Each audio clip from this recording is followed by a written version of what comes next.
আমরা কত ভালো, 12 মাসে 13 জন খোদা, 33 কোটি দেব দেবী, তুলসীর গাছের তলায় 64 কোটি ভগবান, দেখা দেখা তাদের সিজদা করি। কিন্তু মুসলমান কত বড় মুখা, কত বড় মূর্খ, তারা আল্লাহরে দেখে না কিন্তু আল্লাহর কদমে তারা সিজদা করে।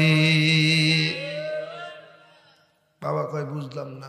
আমি বললাম বাবা আমরা কত ভালো, তারা কত বড় বোকা। কেন? বলে আমরা দেখা দেখা তাদের সিজদা করি, আর ওরা না দেখা সিজদা করে। বাবা কয় সত্যি, তুই যে অনেক বড় জ্ঞানী হবি এটা বোঝা যায়,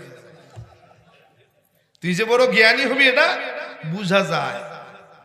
বললাম বাবা আপনি আশীর্বাদ করেন ভগবান যেন আমার অনেক বড় জ্ঞানী বানায়া দেয়। বাবাকে আশীর্বাদ করে দিলাম, যা অনেক বড় জ্ঞানী হয়ে ফিরবি, আমার বংশের সুনাম খ্যাতি অর্জন হবে, আমার বংশের উজ্জ্বল নক্ষত্র হয়ে থাকবি, তোরে সবাই সম্মান করবে, তোমার জন্য আমার বংশের সুনাম খ্যাতি অর্জন হবে। বাবাই আমাকে আশীর্বাদ করে দিল। ছুটি শেষ করে আবার সংস্কৃত বিশ্ববিদ্যালয়ে চলে গেলাম। সংস্কৃত বিশ্ববিদ্যালয় থেকে ডিগ্রি নিয়ে বাবার সামনে যখন হাজির হয়ে গেলাম, বাবাই ডাক দিয়ে বলে কি ব্যাপার? বললাম বাবা পরীক্ষা হয়ে গেছে, রেজাল্ট নিয়ে বাড়িতে আসছি। বলে কেমন তোমার রেজাল্টের খবর কি বলো? বললাম বাবা সংস্কৃত বিশ্ববিদ্যালয়ে ফার্স্ট ক্লাস ফার্স্ট পেয়েছি। বলে বাবা আমি তো তোমাকে আশীর্বাদ করে দিয়েছিলাম, এজন্য তোমার রেজাল্ট ভালো হয়েছে। বলে কেমন তুমি রেজাল্ট নিলে, কি তুমি শিখলে, কি তুমি জানলে আমাকে একটু বলো। বাবা আমার সামনে বইসা বলে বাবা বলো।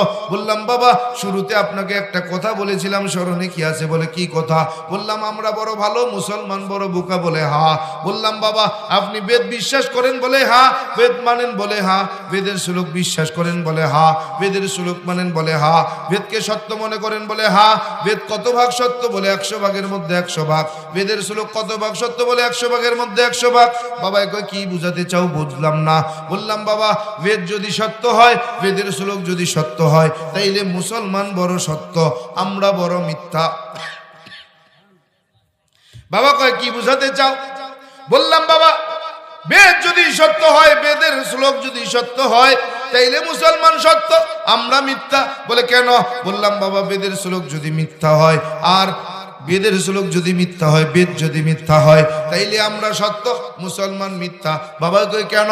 বললাম বাবা বেদের মধ্যে একটা শ্লোক পড়লাম। বলে কি শ্লোক? বলে না তস্য প্রতিমা আসতে। বলে কি তার অর্থ বলো? বললাম বাবা সৃষ্টিকর্তা বলেন আমি সৃষ্টিকর্তার কোনো প্রতিমূর্তি নাই, প্রতিচ্ছবি নাই, আকার নাই, আকৃতি নাই, দেখা যায় না, ধরা যায় না, ছোঁয়া যায় না, লাল নীল হলুদ না সবুজ তা অনুভব করা যায় না।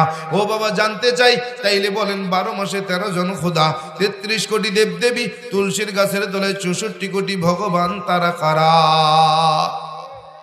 বাবা কয় আমি জানি না। বলে জানেন না তো মানেন কেন? বলে বাপদাদা